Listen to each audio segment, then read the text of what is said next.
Alright guys, how's it going? In the last Ryzen speculation and market analysis video, the suggestion was that I left you with a bit of a cliffhanger. Well, sorry to say, but it wasn't all that much of a cliffhanger. But in this video, I'll go over some of the points I made regarding competing CPUs from Intel, how I believe that AMD will compete with their Ryzen CPUs on stuff like performance, obviously, price, and even naming. So again, this is all highly speculative. Ryzen should be here in around about a month. And throughout February, I expect to see a slow release of information on an almost daily basis. And before all that happens, this is me getting my speculation in, my final speculation, based on what is actually very limited information that we currently have. So let's get on with it. Right, so a quick recap of the benchmarks. The Ryzen engineering sample, which incidentally, for the purposes of this, I am going to assume that even though we knew that the Ryzen sample here had bugs in it, there was something buggy about its micro-op cache when used in conjunction with hyperthreading, or AMD's simultaneous multi-threading. Remember, hyperthreading is Intel's marketing term for SMT, and it's a good one because it's stuck. And I'll be talking about how good marketing sticks later on in this video. But anyway, I'm going to ignore the fact that this engineering sample was bugged, because if it was having an effect, it would likely have shown up in the benchmarks. And by that, I mean it would probably have been very obvious. So for the purposes of this, I will assume that even though this is a Ryzen engineering sample, the benchmarks are legitimate based on what we know of the clock speeds of around 3.15 to 3.3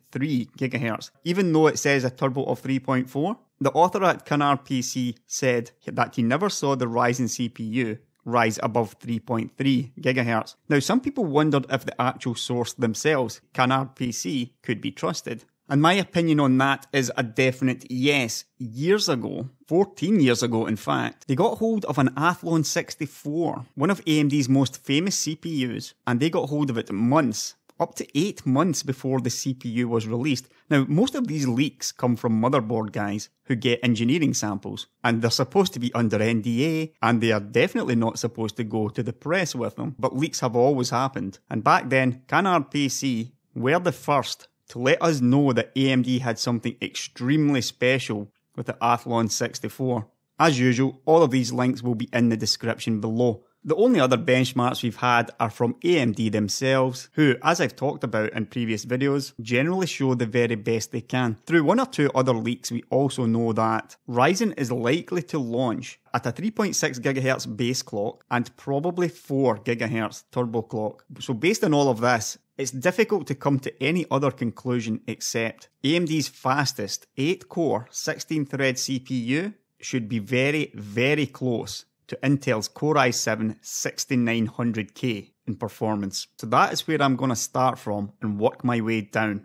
Now, over at Red Gaming Tech, AMD's Robert Hallett was interviewed on Ryzen, but one or two things were reiterated. For example, there will be more than one Ryzen SKU available at launch, so that's stock keeping unit. In other words, we expect to see a range of models at a range of price points. Now, in this interview, he also restated that the base clock speed for 8-core 16-thread at 95 watts, that was interesting because he did mention the 95 watts part, will be at least 3.4 GHz. So the slowest 16-thread Ryzen CPU will have a base clock of at least 3.4. So I would just go with 3.4 and possibly a turbo of 3.7, 3.8 GHz.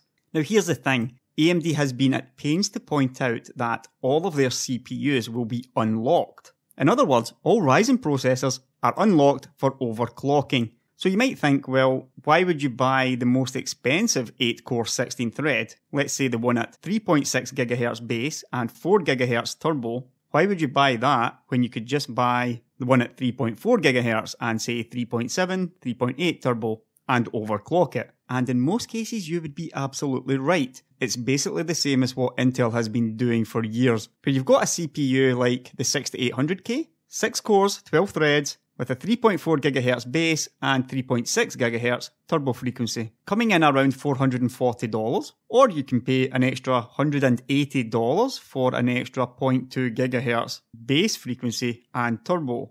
Which doesn't really seem like it makes an awful lot of sense, considering that the 6800K can be overclocked up to the same speed. Now, there will be a small difference in the silicon here. The 6850K should be better quality silicon and should theoretically allow for a slightly better overclock. And yes, it's true that the 6850K also has 40 PCIe lanes compared to only 28 on the 6800K. This was of course a new development with Broadwell E, as recently Intel has been finding new and innovative ways to segment the market rather than giving us new and innovative CPUs. Is it worth paying $180 for? I really don't think so. I expect AMD to do exactly the same thing. In a way, they're doing it already with the FX 8350 and the FX 8320. The 8350 maybe overclock a little bit more, but the smart buy was probably the 8320. So the two fastest Ryzen CPUs, I'd pretty much expect to be a mirror of the 6800K and 6850K.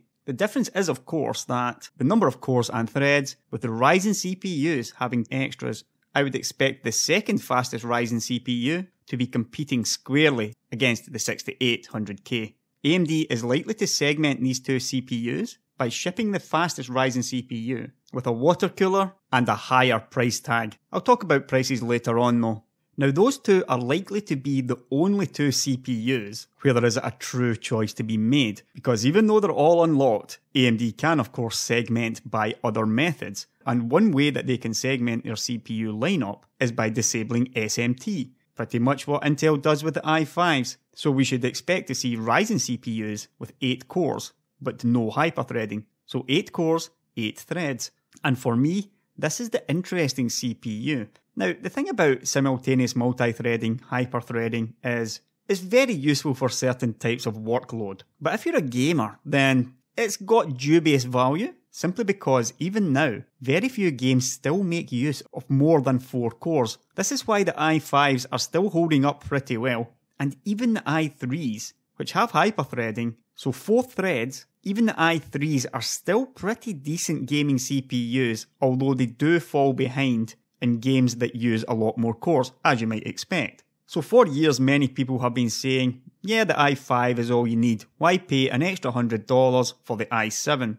This has been changing over the past year or so, as more and more games are starting to use more than those 4 cores. There's just 1 or 2 games creeping in now where the i5 is starting to look like a bit of a weakness. And this is simply going to be the case going forward. So while the i5 is still a good CPU, after Ryzen launches, I will basically consider 4 cores as being the entry level CPU. But my point here is, AMD can segment and create a real gaming CPU with an 8-core, 8-thread Ryzen CPU. Games that make use of 8 cores will become more common. Games that make use of 16 threads are still a very long way away. The way hyperthreading works, if we say it's worth about 25% of a core, then what that means is a CPU like the i7 6700K, those 4 extra threads in most workloads would count as an extra core. If you say 25% per thread, you get 4 cores and 4 hyperthreads, meaning you've effectively got around 5 cores, which obviously helps when games are optimised to use more than 4 cores. But make no mistake about it, those 4 extra hyperthreads cannot compete with 4 real cores. And I believe that AMD's plan will be to compete head on with the i7 7700K, of course. I'm looking at the old ones because they were better CPUs. That just shows how much of an effect Kaby Lake has had on me. But the i7 7700K, of course, with its 4 real cores and 4 hyperthreads, I simply cannot see it being a match for a Ryzen 8-core, 8-thread CPU, whenever more than 5 cores are being used. The big thing here, of course, is the i7 7700K, with its maximum turbo of 4.5 GHz, overclocking just about to 5 GHz, it is still an absolute beast of a gaming CPU. Now with AMD disabling hyperthreading, that could help them get more power back in order to increase the frequencies. I do not believe Ryzen can beat Kaby Lake in terms of IPC and frequency combined. I don't believe it will be far away, but I think AMD will give us the choice of choosing the i7 7700K, knowing that over time, those 4 extra threads could become a bit of a liability compared to the 4 real cores. That is how I see that one. And for me, this is where the most interesting battle will occur. I'm not writing off the 8-core Ryzen CPU. I will just be very surprised, very pleasantly surprised, if it can beat Kaby Lake in gaming. Anything else in terms of productivity? Those 8 real cores will easily defeat the i7's 4 cores and 4 hyperthreads. Now, something I've read quite a lot is people appear to be looking forward to the 6-core 12-thread CPU, which I guess kind of makes some sense. However, there's been 1 or 2 leaks suggesting that a 6-core part may not actually exist. Now, I've just talked about the 8-core 8-thread part, and you can probably figure out that going on what I said about the i7 7700K, where those extra 4 threads basically count as 1 more core. If AMD had to release a 6-core 12-thread CPU, that should come in around 7.5 to 8 cores, in applications that make decent use of hyperthreading. Now, that really does depend on how good SMT actually is. But in most cases, you are actually better off with an 8-core compared to a 6-core 12-thread CPU. And again, the 8-core CPU would probably use less power. There are 2 things here. First of all, I talked about yield in the last video and how GlobalFoundries 14nm yields are now very, very good. And what this means is there will be less parts, less broken parts for AMD. And a 6-core CPU is of course just an 8-core CPU with a couple of cores fused off. It's the exact same as Intel. They've got their 6950X. The native Broadwell E-die is a 10-core CPU. The 6900K is the same CPU with 2 cores fused off. And that is exactly what Ryzen would be with 6 cores and 12 threads. But if the yields are good enough, you may as well just go with the 8 cores instead. What I think might happen here is AMD can be a little bit cheeky and just use this for segmentation. And if you've got a 6-core 12-thread part, you may as well also create a 6-core 6-thread part. And again, with these salvaged or binned parts, you may as well just ramp up the voltage a little bit in order to get higher clock speeds. Now, at the end of the last video and the beginning of this one, where I talked about the cliffhanger, I actually mentioned that if AMD had to create a 4-core 8-thread Ryzen CPU, then there would be no way that that would lose to the i5 7600K. But when I thought a little bit more about it, and with the yields being so good, why would AMD even do that when they could just simply go up against the i5 with the 6-core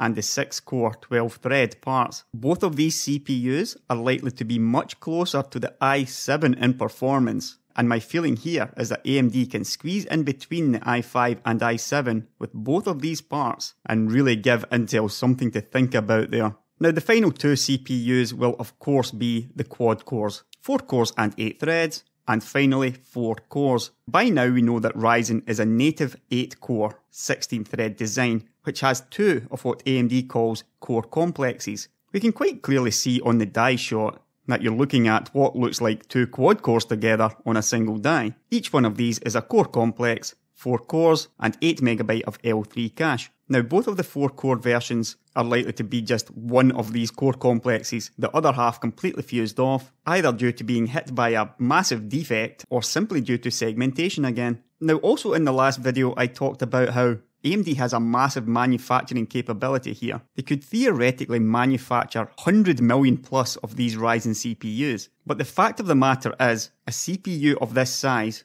which we now believe to be around about 180 square millimeters, between 180 and 200 square millimeters, it is just too big to cater to the low-end market. In economic terms, a die size of around 180 square millimeters is just a little bit too big for the massive volume of the low-entry market. What this kind of means is it puts a lower limit on Ryzen's price point. It's not that they can't sell this really cheap, but when you've got a CPU which has very good yields, AMD would effectively be cutting half of this off simply for segmentation purposes, and economically it would just be such a waste. They are selling larger dies right now at around $60-70. All of those current Athlons with the GPU fused off, these are all around 200 square millimeters, but they are of course on the older 28nm process. So every wafer of these should be around half the cost of the current 14nm wafer cost. So economically, these native 8-core Ryzen dies don't make a great deal of sense at the $100 range. But in performance terms, 4 cores, 8 threads, like I said, that is gonna beat an i5. 4 real cores should easily put paid to the i3s. And this basically completes the lineup of how I see Ryzen competing against Intel's current CPUs on performance. So what about pricing? Before I give my speculation on the pricing though, this is what I think AMD will do with the Ryzen naming. I talked about branding and how important it was, and I've just talked about the Athlon, which is a pretty famous CPU. Now Intel has very famous CPUs as well, for example, the Pentium. If you're under, say, 25 or 30 years old, Pentium is probably synonymous with being low-end crap to you. But back in the day, when Intel released their first Pentium CPU, it was blazing fast and top of the range. Nowadays it's bargain basement, but a bunch of 40-plus-year-old dads out there who maybe don't pay really close attention to technology, to them it is still a massive brand and synonymous with performance. So that's one example of how branding really matters. I think it's safe to say that AMD struggles with branding, and much of it is their own fault. If you remember the stupid crap they pulled with the Radeon branding, when they switched from HD, for example the HD 7970, which was one of the last HD series GPUs, they then switched to that R9, R7, R5 crap, and then they recently ditched that for RX, with the RX 480 and RX 470. It was pretty obvious to me at the start that this R9 290X stuff was not gonna last. But RX is pretty good. It's kinda just the way it rolls off the tongue. RX 480, R9 290X, one of those clearly sounds an awful lot better. On the CPU front, AMD has had some pretty famous CPUs. The Athlon was one. Opteron is very famous in server space, and they also had the FX series. No, not this current Bulldozer one, the old FX, which was an incredibly fast CPU. Now, FX would have been great for Ryzen, but they've kinda killed that bit of branding because of Bulldozer. But this got me thinking, what else are they likely to use for the Ryzen branding? You probably also know that AMD uses A12, for example the A12-9800, and they've had A10, A8, A6, and A4. This is a specific type of branding where the numbers just inflate every year. And how this kind of started was a simple way of competing with Intel's Core i line, the Core i3, Core i5, Core i7. Again, very famous branding which has stuck very well for Intel. So the A4 would be faster than the i3,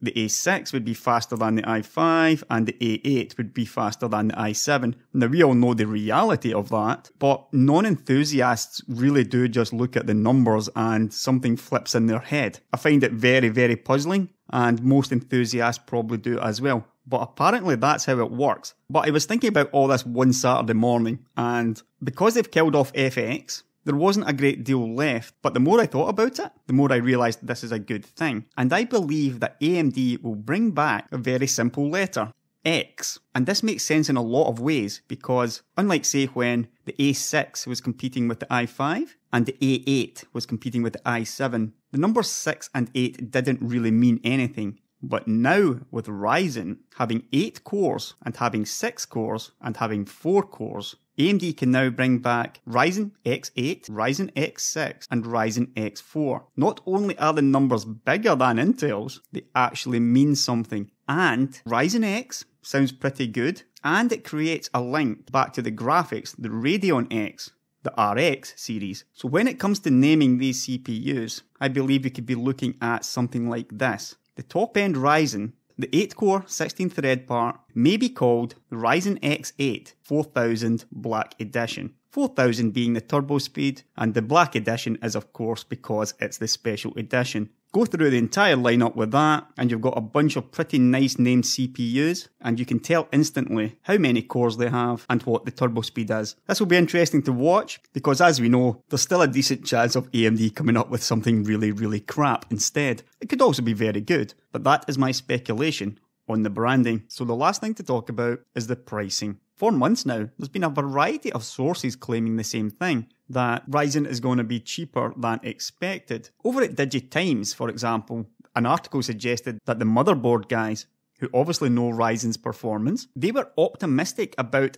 Ryzen's high price performance ratio, and they had been rather aggressive about placing orders for motherboards. Now in the past couple of weeks we've seen a slew of really nice looking high-end motherboards for the AM4 platform. The motherboard guys have really bought into this, and the reason for that is they believe Ryzen is going to shift a bunch of motherboards for them.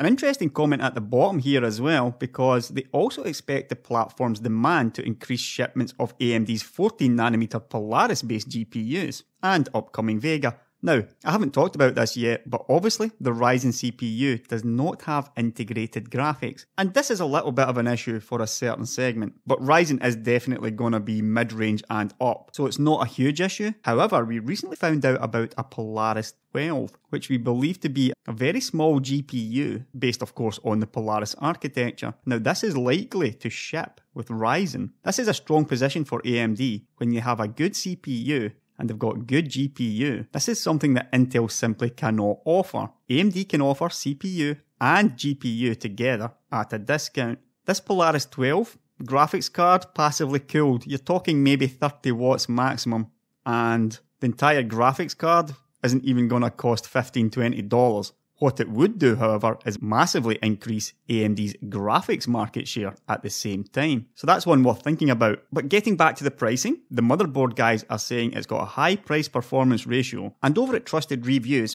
where they spoke to AMD's senior SVP and General Manager of Computing and Graphics Business Group, that's Jim Anderson, he said that the amount of performance we're bringing per dollar is phenomenal. Now, phenomenal is clearly a very strong word. For example, if you look at the 6900K, which currently retails for $1,050, and is a CPU which does not bring phenomenal performance per dollar, you can still figure out that AMD is not going to sell this for $800 and claim it is phenomenal performance per dollar. The motherboard guys aren't looking at $800 CPUs and thinking, this is going to help shift us millions of motherboards. And recently, I believe it was Robert Hallock. We see what Intel does with their segmentation and their prices, and they're not going to do that. The pricing point is a difficult one to nail down. There's a lot of stuff going on here. When you've got the performance, you do have to get paid for it. But the number of people buying $1,000 CPUs there's just not a market there. The only reason Intel sells that CPU for $1,000 is just pure segmentation purposes.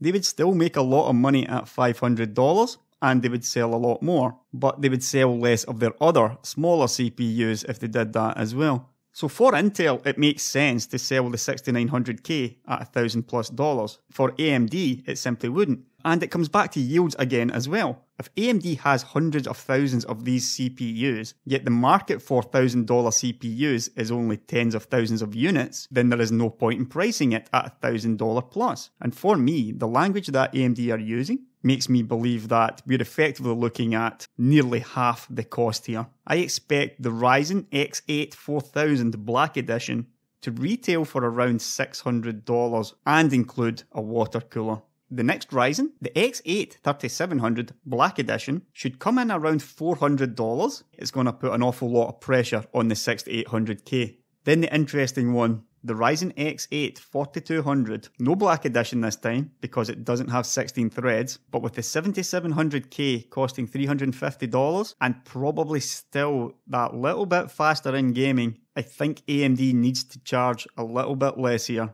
So I'm going to go for $320 and giving us a real headache. I believe this is probably the best AMD can do here. Give us something to really think about instead of automatically going for the 7700K. How much do you think those 8 cores are going to matter? How much do you need the extra productivity? And how much do you want to save another $30? Then you've got the two 6-core CPUs, the Ryzen X6s, 6 cores, 12 threads.